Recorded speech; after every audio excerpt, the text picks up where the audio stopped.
मैं हूं खान। दिन भर की खबरों में सबसे पहले डालते नजर आज के मुख्य समाचारों पर। 3 वर्षीय बालिका का दिन दहाड़े हुआ अपहरण। मजदूर, किसान और आमजन की समस्याओं को लेकर सीटू ने किया प्रदर्शन।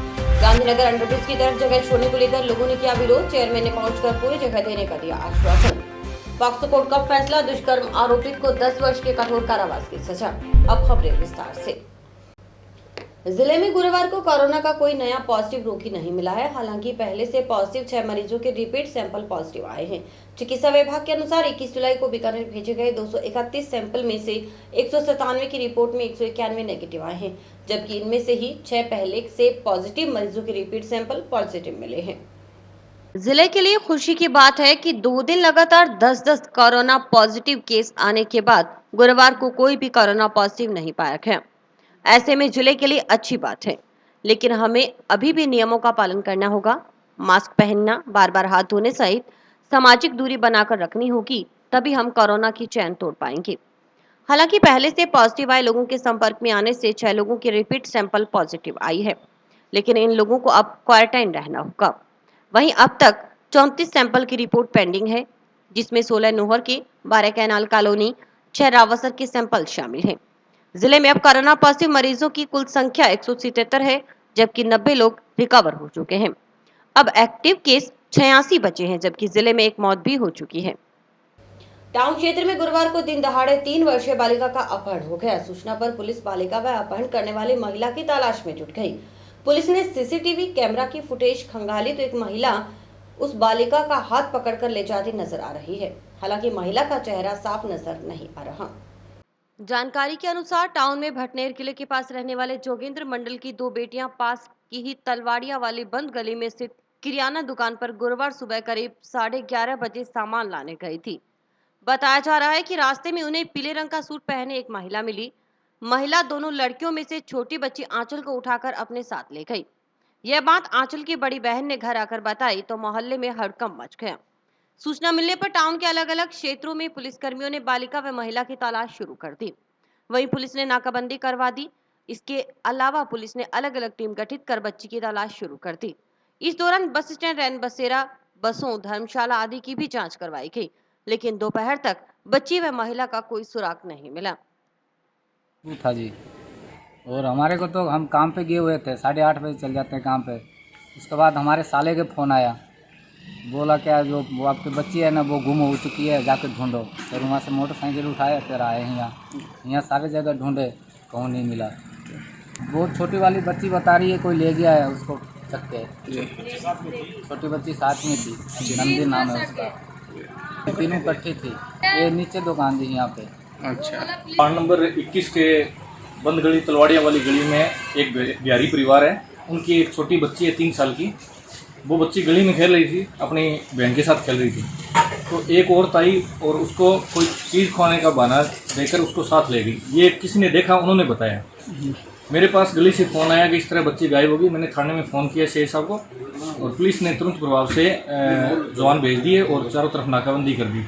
अभी मैं भी साथ में लगा हूँ। अभी सीसीटीवी कैमरे हम देख रहे हैं। अब क्या है कि गरीब परिवार से उनको काम करने के लिए बाहर जाना पड़ता है, तो माँ सुबह ही उनको बच्चों को छोड़कर लोगों के घर पे काम करने चली जाती है। मजदूर, किसान और आमजन की समस्याओं को लेकर गुरुवार को सीटू से जुड़े तमाम संगठनों की ओर से राष्ट्रपति को ज्ञापन भेजा गया। इस दौरान जंक्शन धानमंडी और टाउन धानमंडी में सभा हुई। इसमें वक्ताओं ने मोदी सरकार पर हमला बोला और कहा कि देश पहले से कोरोना की मार झेल रहा है। वहीं प्रधानमंत्री रेलवे का निजीकरण करने पर तुले हैं, लेकिन हम यह नहीं होने देंगे। इस दौरान अखिल भारतीय खेत मजदूर यूनियन और अखिल भारतीय किसान सभा से जुड़े संगठनों ने भी हिस्सा लिया। पेट्रोल डीजल की बढ़ी दरों को कम करने, बिजली बिल माफ करने, किसानों को उनकी उपज का पूरा मूल्य देने, रेलवे निजीकरण को बंद करने सहित विभिन्न मांगों को लेकर सीटू से जुड़े तमाम मजदूर संगठनों ने गुरुवार को सभाएं कर राष्ट्रपति के नाम ज्ञापन सौंपा। जंक्शन धानमंडी में माकपा नेता कामरेड रघुवीर वर्मा ने सभा को संबोधित किया। वहीं टाउन में बहादुर सिंह ने सभा को संबोधित करते हुए केंद्र की मोदी सरकार पर जमकर निशाना साधा और कहा कि कोरोना काल में आम मजदूर, किसान की हालत पहले से खराब है। वहीं महंगाई दिनों दिन बढ़ रही है, इससे मजदूर किसान बर्दाश्त नहीं करेगा और इसके लिए संघर्ष करता रहेगा। 23 तारीख को सीएटू किसान सभा खेत मजदूर की तरफ से हमारा पूरे देश में आज सारी जगह एक प्रदर्शन के रूप में राष्ट्रपति के नाम हमने ज्ञापन सौंपा, जिसमें तमाम हमारी मांगे हैं। भूमि अधिग्रहण के खिलाफ भी हमारी मांगे हैं, मजदूरों को 18,000 वेतन की भी हमारी उसमें मांग है। दूसरा, हमारा नरेगा का काम शहर के अंदर भी लागू हो। इन हम तमाम मांगों को लेके, क्योंकि देश के अंदर कोरोना जैसी महामारी फैली हुई है, मेरा इसमें एक सुझाव और है कि हमारे ज़िले में अगर 20,000 लोग कोरोना के आ जाएँ तो ऐसी व्यवस्था नहीं कि इसको ठीक कर लें। इसलिए कोरोना के जो नाजायज़ पैसे लग रहे हैं, कोरोना में बहुत बड़ा भ्रष्टाचार हो रहा है, कोरोना के नाम पर बहुत बड़ी लूट हो रही है, उसको बंद करके किरानों का जो कोरोना का सेंटर है, जैसे हेयरकट है या और है, उसको दुरुस्त किया जाए। ये आज हमारी अहम मांग है इसमें मेरी स्पेशली, इसलिए हम आज यहाँ इकट्ठे हुए हैं। सरकार की जनविरोधी नीतियों के खिलाफ किसान सभा, खेत मजदूर सभा, सीटू मिलके पूरे देश के अंदर वो नीतियों के खिलाफ प्रदर्शन कर रहे हैं। और अगर सरकार को सतबुद्धि नहीं आई तो यह संघर्ष तेज होगा और संघर्ष तेज करने की जरूरत है। आज राष्ट्रीय अखिल भारतीय किसान सभा, खेत मजदूर यूनियन और भारतीय ट्रेड यूनियन के अंदर CI2 के राष्ट्रीय आह्वान पर जो मोदी सरकार 3 अध्यादेश लेकर आई है, एक मजदूरों के लिए है, एक किसानों का है और एक आवश्यक वस्तु अधिनियम, ये 3 अध्यादेश लेके आई है। इसमें जो संशोधन किए हैं वो बहुत ही भयंकर हैं। एक तरह से जो किसानी, हिंदुस्तान की जो किसानी है, जो लगातार हम मांग कर रहे थे कि डॉक्टर स्वामीनाथन आयोग की रिपोर्ट को लागू किया जाए, उसको लागू करने की बजाय ये जो कानून आया है, काला कानून है, जिसका पूरे देश के किसान विरोध कर रहे हैं कि इसको किसी भी सूरत में लागू नहीं होने दिया जाए। अगर ये लागू हो जाता है तो ये इस इलाके की नहीं, पूरे हिंदुस्तान की जो मंडियाँ हैं वो ख़त्म हो जाएंगी। जंक्शन रेलवे स्टेशन पर अंडरपास का काम तेजी से चल रहा है। वहीं गांधीनगर की तरफ एक साइड में नगर परिषद की प्लानिंग की भूमि के पास ही गांधीनगर के लोगों के आवास है। ऐसे में रास्ते को लेकर गुरुवार को एक बार विवाद की स्थिति पैदा हो गई।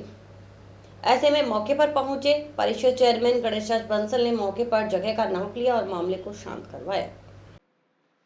गांधीनगर की तरफ सड़क के लिए 15 फीट के रास्ते की मांग कॉलोनी के लोग कर रहे हैं। यही वह भूमि नगर परिषद की प्लानिंग की भूमि होने के कारण गुरुवार को एक बार विवाद की स्थिति पैदा हो गई। लोगों ने कहा कि यदि अंडरपास के करीब उन्हें जगह नहीं मिलेगी तो ट्रैक्टर ट्रॉली सहित अन्य वाहनों का आवागमन नहीं हो पाएगा। ऐसे में गांधीनगर के लोगों ने बैठक की और इसमें नगर परिषद, PWD और रेलवे के अधिकारी पहुंचे। इसके बाद मौके पर जगह का नाप लिया गया। इसके बाद आधी जगह नगर परिषद की प्लानिंग जहां प्लॉट बनाए जाने हैं उसके लिए छोड़ी गई तो आधी जगह आम लोगों के लिए रखी गई।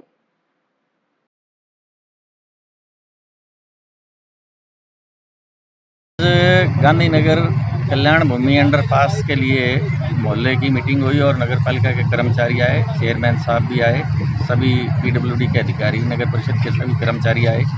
हमारी ये मांग थी कि हमें जो रेल के पीछे साइड में हमें 12 से 15 फुट जगह मिली है, वो सड़क के लिए हमें कम से कम 15 फुट का रास्ता दिया जाए।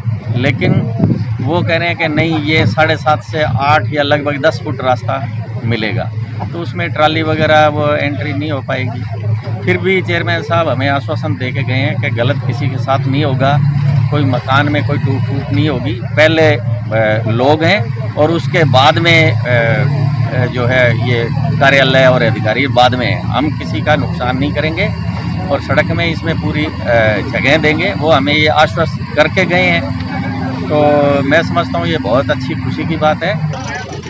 इस जो अंडरपास बन रहा है, इसके एक साइड में नगर पालिका की प्लानिंग की भूमि है जिसमें प्लाटों की प्लानिंग की हुई है, दूसरी तरफ आम जनता बसी हुई है जिनमें कुछ अवैध कब्जे भी हैं। लेकिन फिर भी हमने मौके का नाप करके जो 25 फुट को अंडरपास के लिए जो दीवार की जगह रहेगी, बाकी सेंटर किया गया है। आधी जगह इधर जो गांधीनगर के निवासी है उनकी तरफ छोड़ी जाएगी, आधी जगह जो नगर पालिका की प्लानिंग है उसकी तरफ छोड़ी जाएगी। जनता का ज़्यादा ध्यान रखा जाएगा, प्लानिंग का कम ध्यान रखा जाएगा। वहीं अंडरब्रिज के लिए ब्लॉक्स लॉन्चिंग का काम शुरू हो चुका है जो 8 दिन चलेगा। इसमें 25 जुलाई को 16 घंटे, 27 जुलाई को 14 घंटे और 30 जुलाई को 16.5 घंटे का ट्रैफिक ब्लॉक प्रस्तावित है। 3 मेगा ब्लॉक में कुल 51 घंटे का ब्लॉक रहेगा। इस अवधि में 44 RCC ब्लॉक्स रखे जाएंगे और 8 जगह U आकार होगा। 31 जुलाई को ब्लॉक्स लॉन्चिंग का काम पूरा हो जाएगा। वहीं इस समस्या को लेकर भी अधिकारियों ने अपना पक्ष रखा। सुनिए क्या बोले रेलवे के अधिकारी और नगर परिषद चेयरमैन। ये वर्ष 2018 में 8 करोड़ की लागत से गांधीनगर में अंडरपास स्वीकृत किया गया था। हनुमानगढ़ जंक्शन का रेलवे यार्ड काफ़ी बड़ा है और इसमें अधिकतम भूमि जो है रेलवे की जाएगी। एक साइड की पूरी अप्रोच है और रेलवे की भूमि जो है लगभग 200 मीटर के करीब रेलवे की भूमि है जिसके अंदर से होकर निकलेगा जी। तो इसमें मुख्य समस्या यही थी कि रेलवे के यार्ड के स्टोर थे, यार्ड के अंदर 9-10 ट्रैक हैं, बिजली का काम भी हो चुका है, सब समस्याएं थी। अब समझाइश करके बक्से जो हैं ये लगभग 1.5 साल पूर्व बने थे और जब से रखे हुए हैं क्योंकि इसके अंदर कुछ यूटिलिटी शिफ्टिंग चार्जेस की बात थी, तो अभी भी चार्जेस कुछ और बढ़ने की संभावना रेलवे ने बताई है, लेकिन चूंकि अब ट्रेनें बंद हैं इसलिए समझाइश करके ये सुझाव रखा गया था कि इस ट्रेन बंद है, जब पैसेंजर ट्रेन बंद है तो इसी अवधि के अंदर इसका ब्लॉक का कार्य कर लिया जाए ताकि असुविधा कम हो जी। तो अब रेलवे द्वारा टेंटेटिव इसी सप्ताह के अंदर जो है डेट दी गई है, आज शाम तक एग्जैक्ट ब्लॉक फाइनल हो जाएगा। मोस्ट प्रोबेबली 25 या 26 तारीख से मेन ब्लॉक जो चालू होगा, इसमें 3 मुख्य ब्लॉक रहेंगे जो 14 से 16 घंटे के रहेंगे जी। तो उसके अलावा जो बीच में छोटे छोटे ब्लॉक भी चाहिए शिफ्टिंग के लिए, मशीनरी के लिए, बक्से शिफ्ट करने के लिए, क्योंकि जगह पर्याप्त नहीं है, जगह की बहुत ज़्यादा तंगी है और रेलवे की यूटिलिटी इत्यादि बहुत सारी चीज़ें इसके अंदर हैं। तो कुल मिला के अब ये जो है कार्य वापस प्रारंभ कराया गया, तो ठेकेदार से समझाइश भी की गई है, उसका भी काफ़ी भुगतान बाकी था, लेकिन समझाइश करके क्योंकि ये अवधि जो है ये सर्वोत्तम अवधि है कि अभी थोड़ा ट्रैफिक कम है रेलवे का जी। तो इसके अंदर मुख्यतः 44 बक्से हैं और 8 यू हैं, तो कुल लगभग 75 मीटर लंबाई के अंदर तो मेन जो है बक्सा है और ये रखे जाएंगे जी। और उसके बाद में दोनों साइड में लगभग 100 मीटर के अंदर अप्रोच रोड बनेगी।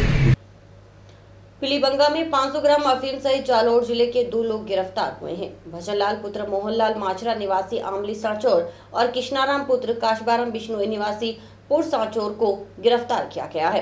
थाना प्रभारी लक्ष्मण सिंह राठौड़ के नेतृत्व में पुलिस टीम ने कार्रवाई की। मामले की जांच पल्लू थाना प्रभारी महेंद्र कुमार कर रहे हैं। पीलीबंगा पुलिस ने आईजी बीकानेर रेंज एवं पुलिस अधीक्षक राशि डोगरा हनुमानगढ़ द्वारा मादक पदार्थों की धरपकड़ के लिए चलाए गए विशेष अभियान के तहत सीआई लक्ष्मण सिंह राठौड़ के नेतृत्व में पुलिस टीम के साथ दौरान गश्त मोटरसाइकिल सवार 2 लोगों को 500 ग्राम अफीम के साथ गिरफ्तार किया गया। पुलिस ने अफीम के साथ पकड़े गए आरोपी भजनलाल पुत्र मोहनलाल माचरा निवासी आमली सांचौर और कृष्णाराम पुत्र काशबाराम बिश्नोई निवासी पुर सांचौर जिला जालोर के खिलाफ विभिन्न धाराओं में मामला दर्ज कर जांच शुरू कर दी है। मामले की जांच पल्लू थाना प्रभारी महेंद्र कुमार मीणा को सौंपी गई है।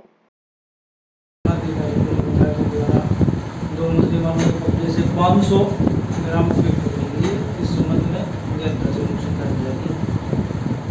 मुलजिम 2 हैं, दोनों ही जालोर के रहने वाले हैं। इस संबंध में अनुसंधान जारी। ग्रामीण विकास एवं पंचायती राज विभाग द्वारा संचालित विभिन्न योजनाओं के सफल क्रियान्वयन को लेकर वीडियो कॉन्फ्रेंसिंग के माध्यम से समीक्षा की गई।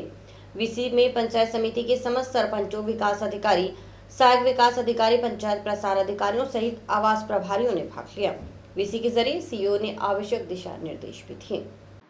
ग्रामीण विकास एवं पंचायती राज विभाग के अधीन संचालित विभिन्न योजनाओं के सफल क्रियान्वयन को लेकर वीसी के जरिए सीईओ जिला परिषद की ओर से आवश्यक चर्चाएं कर दिशा निर्देश दिए गए।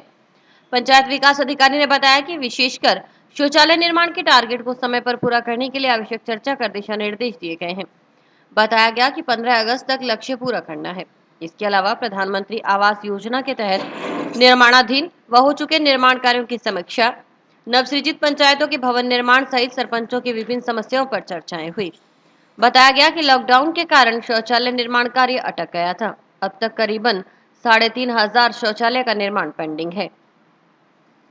मुख्य कार्यकारी अधिकारी की अध्यक्षता में वीसी का आयोजन किया गया था, जिसमें जनपद में सरपंच गणों को और पंचायत समिति स्टाफ के साथ मीटिंग हुई। विशेष करके जो मुख्य एजेंडा था वो व्यक्तिगत शौचालय जो बन रहे हैं उनको जल्दी से जल्दी बनाना है, 15 अगस्त तक कम्प्लीट करवाने हैं। उसके संबंध में सरपंचों के साथ मीटिंग भी हुई है और उनको लक्ष्य दिया गया है कि या तो व्यक्तिगत शौचालय खुद बनाएं, यदि वो नहीं बना सकते तो खुद पंचायत बना के उनको दें। तो ग्राम पंचायत उसमें एजेंसी रहेगी, ये नई गाइडलाइन राज्य सरकार की है, उसके तहत मीटिंग रखी। उसके साथ साथ में प्रधानमंत्री आवास जो लक्ष्य था वो अपने पंचायत समिति का और जो सूची थी वो कम्प्लीट हो चुका है। उसके लक्ष्य के अनुसार में सर ने चर्चा की थी और उसके जो भी आवास है उनकी अपने पूरे कंप्लीट हो चुके हैं ये सूची के अनुसार। बाकी जो चल रहे हैं वो जल्दी से करते वहीं मकासर सरपंच बलदेव सिंह ने बताया कि मृत पशुओं को उठाने और हड्डारोड़ी को लेकर आ रही समस्या से बीडीओ को अवगत करवाया गया है। उनका कहना था कि ठेका प्रथा के चलते कोई ठेकेदार ठेका लेने को तैयार ही नहीं है, क्योंकि पहले की व्यवस्था में तब्दीली कर दी गई है। आज पंचायत समिति हनुमानगढ़ में विकास अधिकारी की वीडियो साहब की पूरी पंचायत समिति के सरपंचों की मीटिंग, उस मीटिंग में एक बहुत बड़ी समस्या है। जो ठेका प्रथा था पहले हड्डों का और ग्राम पंचायतों में उसका चमड़े का, हड्डों का ठेका तो अब हर पंचायत समिति वाइज हो गया है। और गाँव में जो बहुत बड़ी समस्या है, जो मृत पशु है वो हर गांव में, वहाँ कोई ठेका प्रथा ठेका लेने को तैयार नहीं है। पूरी हर गांव की पंचायत ने 41 सरपंचों ने पंचायतों ने उसका ठेकेदारों को ज्ञापन उसका अखबार के माध्यम निवेदन निकाली, पर ठेकेदार कोई ठेका लेने को तैयार नहीं है। जो पहले व्यवस्था चल रही थी कि कोटवाल या गांव के दूसरे चौकीदार मृत पशु उठाते थे, वो ठेका प्रथा की वजह से गांवों में बड़ी समस्या है। ड्राइविंग लाइसेंस के चक्कर में आमजन दलालों के हत्थे नहीं चढ़े, इसलिए स्काई न्यूज आपको बताएगा कि आप अपना ड्राइविंग लाइसेंस किस तरह बनवाएं। इसके लिए आपको क्या डॉक्यूमेंट चाहिए और कितने समय बाद आपका ड्राइविंग लाइसेंस मिल जाएगा। इसके अलावा महिला और पुरुष की फीस लेकर तमाम जानकारी दी जाएगी। देखिए यह रिपोर्ट। आदमी की पहचान के लिए तय किए गए दस्तावेजों में से एक महत्वपूर्ण आईडी ड्राइविंग लाइसेंस को बनाने के लिए आम आदमी को किसी भी एजेंट की आवश्यकता नहीं है। वह खुद ही अपना लाइसेंस परिवहन विभाग में जाकर आसानी से बनवा सकता है। खास बात यह भी है कि अब राज्य सरकार ने बिना लाइसेंस वाहन चलाने वालों पर जुर्माना राशि भी करीब 10 गुना बढ़ा दी है। ऐसे में हर वाहन चालक के पास अपना ड्राइविंग लाइसेंस होना जरूरी है, लेकिन कई बार जानकारी के अभाव में आमजन एजेंटों और दलालों के चक्कर में अधिक राशि देकर भी कई माह तक ड्राइविंग लाइसेंस नहीं बनवा पाते। लिहाजा इस समस्या से निजात पाने के लिए आपको पहले लर्निंग लाइसेंस के लिए अप्लाई करना होगा। यह आवेदन घर बैठे ऑनलाइन भी किया जा सकता है। इसके लिए विभाग की वेबसाइट परिवहन.gov.in पर आवेदन किया जा सकता है। आवेदन के साथ मार्कशीट, टीसी यानी जन्म प्रमाण पत्र का प्रूफ देना होगा। इसके अलावा आधार कार्ड, परिचय पत्र, 2 फोटो, स्वयं के हस्ताक्षर की जरूरत होती है। सबसे पहले लर्निंग लाइसेंस बनता है, जिसकी पुरुष के लिए 350 और महिला के लिए 200 रुपए फीस तय की गई है। इसके बाद स्थायी लाइसेंस के लिए पुरुष के लिए 1000 और महिला के लिए 900 रुपए फीस लगती है। स्थायी लाइसेंस करीब 1 माह बाद बनकर आवेदक के पते पर पहुंच जाता है। लाइसेंस बनाने के लिए पहले लर्निंग के लिए आपको ऑनलाइन आवेदन करना है, तो परिवहन.gov.in पे कर सकते हैं आप। इसके लिए जो पुरुष है आवेदक, उसकी फ़ीस 350 रुपये, महिला की फ़ीस 200 रुपये। ऑनलाइन आवेदन करने के बाद आपको तारीख मिलेगी, उस तारीख पर आप यहाँ आके टेस्ट दे सकते हैं। इसमें आपको डेट ऑफ बर्थ के लिए मार्कशीट, टीसी या जन्म प्रमाण पत्र में से एक की ज़रूरत है। और इसी तरह पता प्रमाण के लिए आधार कार्ड और परिचय पत्र में से एक डॉक्यूमेंट की जरूरत है। परमानेंट 30 दिन बाद आवेदन कर सकते हैं। उसकी फीस पुरुष के लिए 1000 रुपये और महिला के लिए 900 रुपये। जिला परिषद के मुख्य कार्यकारी अधिकारी द्वारा सकारात्मक रूप में अपनाने व राजस्थान ग्राम विकास अधिकारी संघ के जिला पदाधिकारियों से दुर्व्यवहार करने के विरोध स्वरूप संघ द्वारा सभी पंचायत समितियों में कलमबद्ध आंदोलन चौथे दिन भी जारी रहा। नोहर में भी ग्राम विकास अधिकारी कार्य बहिष्कार कर धरने पर हैं।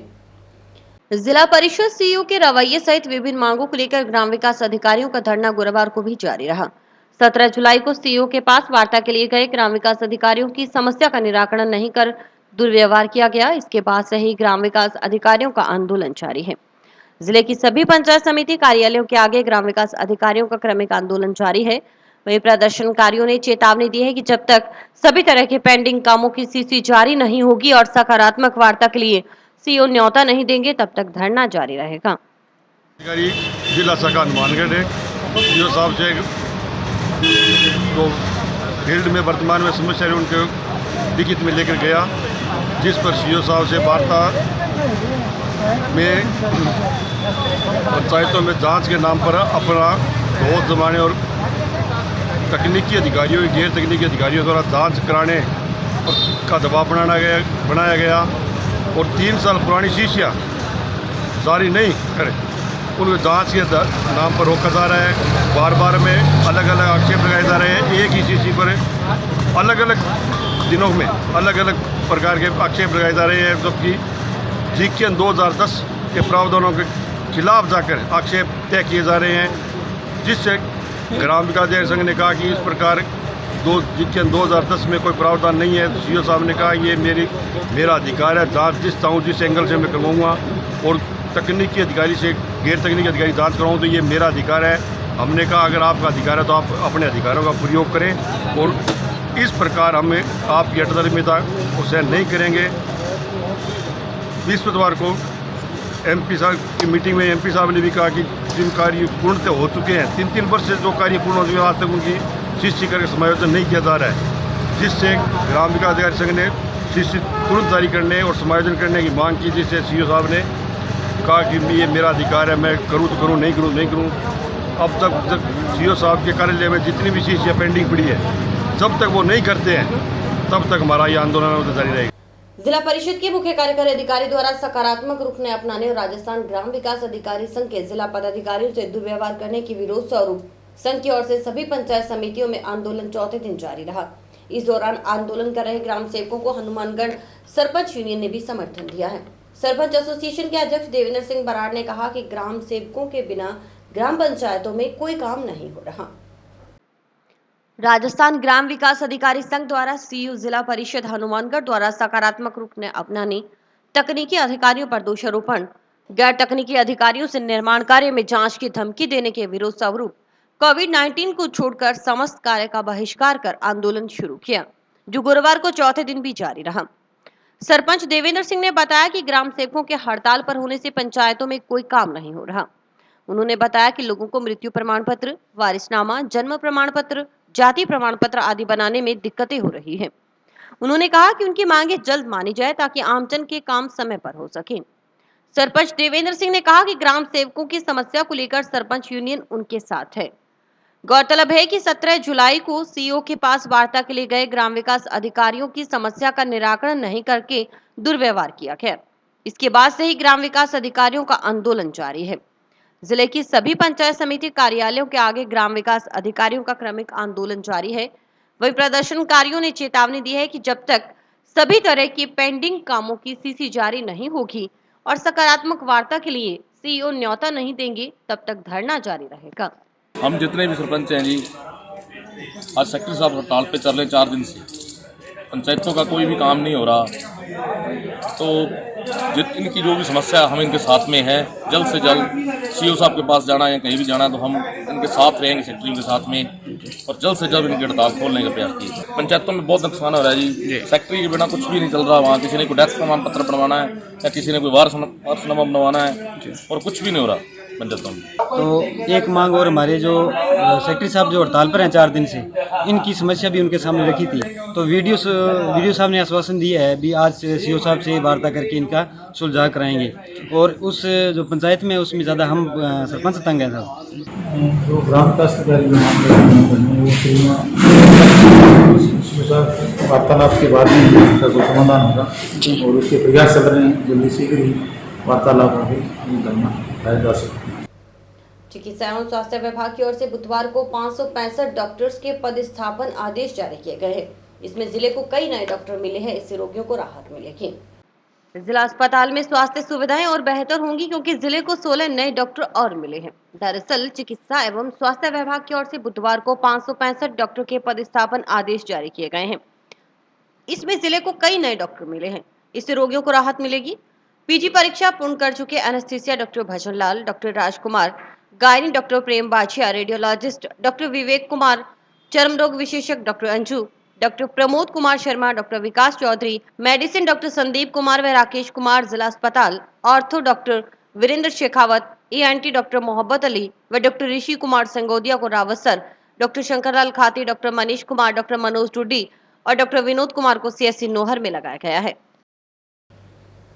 हनुमानगढ़ में पॉक्सो कोर्ट ने वर्ष 2017 के एक मामले में सुनवाई कर पॉक्सो कोर्ट जज मशरूर आलम खान ने फैसला सुनाते हुए विभिन्न धाराओं में 10 वर्ष के कठोर कारावास की सजा सुनाई है। इसके अलावा 5,000 व 10,000 का जुर्माना भी अलग अलग धाराओं में लगाया गया है। जुर्माना अदायगी नहीं होने पर अदम अदायगी में 1 वर्ष के कारावास से दंडित किया जाएगा। लोक अभियोजक विनोद डूडी ने बताया कि रावसर के प्रदीप उर्फ संदीप पर पीड़िता के साथ दुष्कर्म करने के आरोप में 5 फरवरी 2017 में रावसर थाना में मामला दर्ज हुआ था। हनुमानगढ़ में पॉक्सो कोर्ट ने वर्ष 2017 के एक मामले में सुनवाई कर पॉक्सो कोर्ट जज मशरूर आलम खान ने फैसला सुनाते हुए विभिन्न धाराओं में 10 वर्ष के कठोर कारावास की सजा सुनाई है। इसके अलावा 5,000 व 10,000 जुर्माना भी अलग अलग धाराओं में आरोपित को लगाया गया है। जुर्माना अदायगी नहीं होने पर अदम अदायगी में 1 वर्ष के कारावास से भी दंडित किया जाएगा। लोक अभियोजक विनोद डूडी ने बताया कि रावसर के प्रदीप उर्फ संदीप पर पीड़िता के साथ दुष्कर्म करने के आरोप में 5 फरवरी 2017 को रावसर थाना में मामला दर्ज हुआ था। आज पॉक्सो कोर्ट के न्यायाधीश श्री मसरूर आलम खान जी ने एक मुलजिम प्रदीप उर्फ संदीप को 10 वर्ष के कठोर कारावास की सज़ा सुनाई है। उसके ऊपर 363, 366, 376 2N 5L पॉक्सो के तहत मुकदमा चला था। उसने पीड़िता को बहला फुसलाकर पीड़िता के घर के पिछवाड़े में बने छप्पर में 5-6 बार बलात्कार किया था। फिर फरवरी 2017 में उसे बहला फुसलाकर जयपुर ले गया। जयपुर से जोधपुर में 1-2 दिन होटल में रुके। वह तकरीबन 15 दिन किराए का कमरा लेकर वहां रुके। वहां पीड़िता के साथ बलात्कार करता रहा।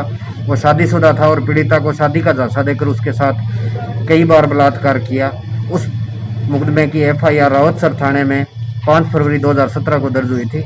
उसके बाद उसमें आज माननीय पॉक्सो न्यायालय का निर्णय आया है, जिसमें उसको विभिन्न धाराओं में 10 वर्ष के कठोर कारावास की सज़ा सुनाई गई है तथा अलग अलग धाराओं में 5,000, 10,000 रुपये का जुर्माना उस पर अधिरोपित किया गया है। जुर्माना अदा नहीं करने पर अदम अदायगी में उसे 1 वर्ष के कठोर कारावास की सज़ा सुनाई गई है। कहते हैं प्रतिभा किसी की मोहताज नहीं होती। कुछ ऐसा ही कर दिखाया है 10वीं कक्षा के छात्र अर्शदीप ने। अर्शदीप ने अपने हुनर से विभिन्न तरह के मॉडल बनाकर सबको अचंभित कर दिया है। हनुमानगढ़ में अपने नाना जो कलेक्ट्रेट में रिटायर्ड कर्मचारी हैं, उनके यहाँ रहकर अर्शदीप ने कई ऐसी सेंसर लगे उपकरण बनाए हैं जिसे देखकर आप भी अचंभित हो जाएंगे। इन मॉडलों में मैकेनिकल हैंड, साइकिल से मोटर बाइक, ड्रोन आदि कई मॉडल अपने हुनर और टीचरों की मदद से तैयार किए हैं। देखिए प्रदीप पाल की यह रिपोर्ट।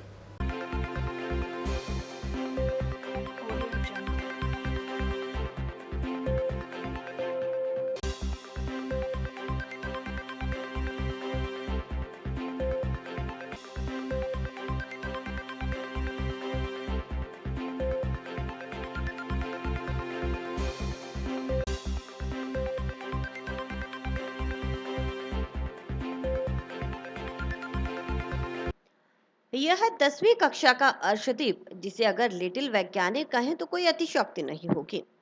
जी हां, अर्शदीप ने तकनीकी का सहारा लेकर ऐसे मॉडल बनाए हैं जो न केवल आम आदमी की जरूरतों को पूरा करते हैं, वहीं असहाय लोगों के जीवन में भी रंग भर देते हैं। अर्शदीप ने बनाए मैकेनिकल हैंड को खूब सराहना मिल रही है, जो अर्शदीप ने मात्र 5 दिन में ही तैयार किया है। अर्शदीप ने दिव्यांग और असहाय लोगों के लिए मैकेनिकल हैंड के रूप में इंटेलिजेंसी फ्लैक्सी हैंड बनाया है। अगर किसी व्यक्ति का एक हाथ नहीं है तो वह अपने दूसरे हाथ में एक दस्ताना पहनेगा और दूसरे हाथ का एक आर्टिफिशियल मैकेनिकल हैंड फिट किया जाएगा, जिसका कनेक्शन पहले हाथ से पहने दस्ताने से होगा। जिस दस्ताने पर सेंसर लगाए गए हैं, पहले दस्ताने पर लगे सेंसर दूसरे हाथ पर आर्टिफिशियल मैकेनिकल हैंड को कंट्रोल करेगा। जिस तरीके से उसे मूव किया जाएगा उसी तरीके से मैकेनिकल हैंड भी मूव करेगा। यह प्रोजेक्ट अल्जाइमर डिजीज से पीड़ित, हाथ से अपाहिज, कमजोर हाथ जैसे व्यक्तियों की हाथ की पकड़ मजबूत करने में मदद करेगा। इस प्रोजेक्ट से पूर्व अर्शदीप ने साइकिल से मोटरसाइकिल तैयार किया था। आप खुद सुनिए कैसे अर्शदीप ने यह सफलता हासिल की है। मैं यहाँ हनुमानगढ़ में अपना नाना जी श्रीमान गुरजंट सिंह धालीवाल और नानी जी श्रीमान मंजीत को धालीवाल के साथ रहता हूँ। मैं 10th क्लास का छात्र हूँ। मैं अनूपगढ़ शारदा विद्या निकेतन उच्च माध्यमिक विद्यालय में पढ़ता हूँ।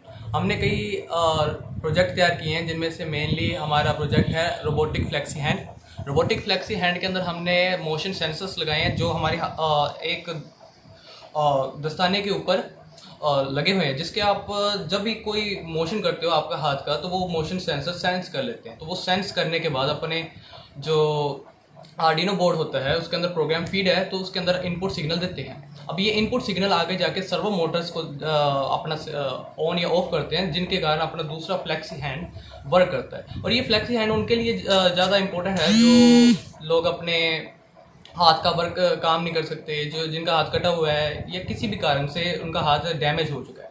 तो जैसा आपका ये हाथ वर्क करेगा वैसे ही आप दूसरा हाथ वर्क कर सकते हैं।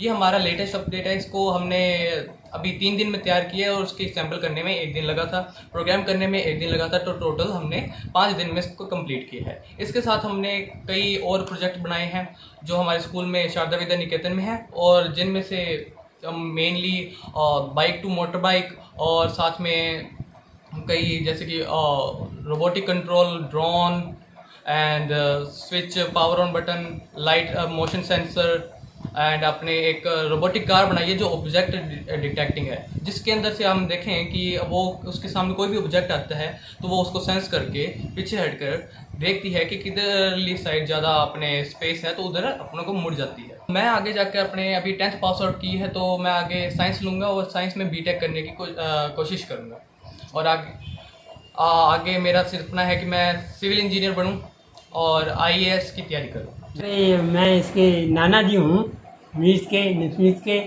और ये छोटे बचपन से क्या था, इसको आदत थी कि छोटे कागज काट लेने, गत्ता काट लेना, उससे कुछ न कुछ बना के उसको उड़ा देना या कुछ कर देना। तो हमें ये पहले ही था इसका, ये इंजीनियर लाइन में ज़्यादा जाना चाहता है और इंजीनियर लाइन में जाएगा, आगे इसकी खुशी है, अच्छा इसकी भगवान इसकी कामना करे। यकीन मानिए, देश की सेवा करने वाला एक सैनिक अपनी गली में रास्ते के लिए जूझ रहा है। हैरानी की बात यह है कि इस भूतपूर्व सैनिक को 3 साल से गली में रास्ते की इस परेशानी से छुटकारा नहीं मिला। ऐसे में सवाल उठता है कि यदि सैनिकों की ही सुनवाई नहीं हो रही तो आमजन की पीड़ा कौन समझेगा। देखिए प्रशासनिक लापरवाही को बयां करती यह रिपोर्ट। सतीपुरा का भूतपूर्व सैनिक पिछले कई सालों से दर-दर की ठोकरें खा रहा है। सैनिक नरसिंह प्रसाद का कहना है कि उनकी गली में पिछले 3 साल से अतिक्रमण हुआ और उनकी पीड़ा है कि उनकी पत्नी बीमार है, लेकिन घर से निकलने के लिए रास्ता तक नहीं। उन्होंने कलेक्टर से भी इस संबंध में गुहार लगाई, लेकिन अब तक समस्या का हल नहीं हो रहा। भूतपूर्व सैनिक ने विनती करते हुए गली में हुए अतिक्रमण को हटाने की अपील की है।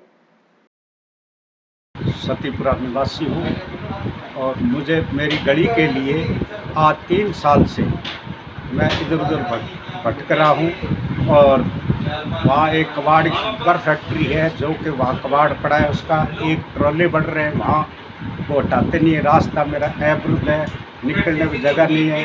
हमारे मेरी मिसेज बीमार रहती है, ले जाने के लिए रास्ता नहीं है।